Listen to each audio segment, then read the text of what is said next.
বাৰীত পানী দি আছোঁ যিহেতু খৰাং বতৰ। মই গছ দুজোপামান ৰুইছিলোঁ মানে মেহগনি এনেকৈ কিবা কিবিকৈ, তাৰপিছত বগৰী, এইজোপা বগৰী, বেঙেনা। পানী নাপাই দেখিছে নাই কেনেকুৱা হৈ গৈছে। এতিয়া পানী দিয়াৰ পিছত অলপ ঠন হৈ আহিছে। বেঙেনা এই উঠনি যে দেখাইছিলোঁ এটা অলপ আগত, সেইটো নিচিনাই হৈ আছিলে। এইটো এতিয়া পানী দিয়াৰ বাবে অলপ ডাঙৰ হৈছে আৰু।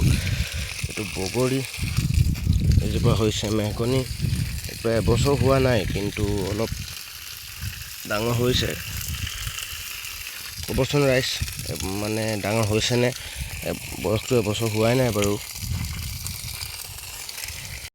3 লাইন কচু দিছে দেউতাই, তো ইয়াতো অলপ পানী দি দিওঁ। এইফালে কবি দিছিলে, কবিখিনিকো পানী দি পিনি ডাঙৰ কৰিলোঁ। ডাঙৰ কৰিলে কি হ'ব, গোটেই বান্দৰ আহি একদম ছিঙি লৈ গ'ল। সিহঁতৰ কাৰণে কৰাহে হয় আৰু। এইখিনি অলপ মটৰ দিছে, এইফালে কিনাৰে কিনাৰে দাংবডি, এইবিলাকে আৰু গাঁৱলীয়া মানুহ এইবিলাক কৰিয়ে টাইম পাছ কৰোঁ আৰু। নিজৰ প্ৰয়োজনীয় বস্তুকেইটা মানে অন্ততঃ খাদ্যকেইটা যিকেইটা পাৰোঁ আৰু সেইকেইটা নিজে কৰিবলৈ চেষ্টা কৰোঁ। আজি গাহৰি এজনী বিকিম ৰাইজ, অলপ পিছতে বেপাৰী আহিব, তো দেখাম আপোনালোকক। বন্ধুসকল, ফাইনেলি কচুখিনিত পানী দি হৈছেগৈ। কচু দিয়া আজি 2-3 দিনমান হৈছে।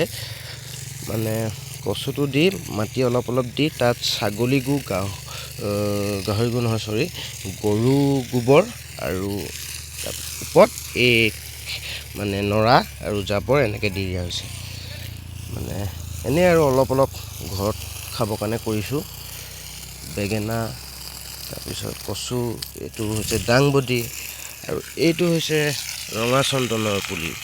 চাওঁচোন ডাঙৰ হয়নে নহয়।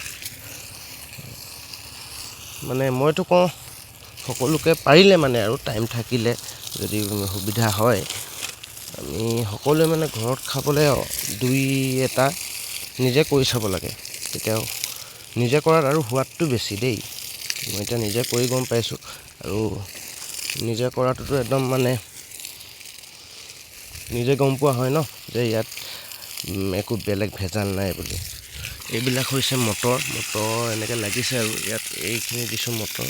ইয়াত অকল গোবৰ দিয়া হৈছে, তাৰ বাদে বেলেগ একো দিয়া নাই। আৰু বজাৰটোতো কি ক'ম আৰু, গম পাই চবটো সাৰৰ ওপৰতে নিৰ্ভৰ, সাৰেই খাই থকা নিচিনা হয়।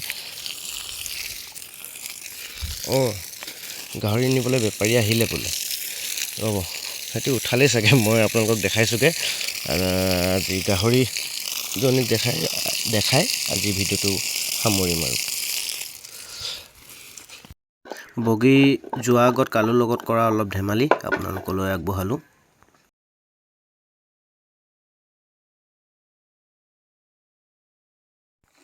বাই বাই বগী, সকলোকে বাই, লগ পাম নতুন এটা ভিডিঅ'ত।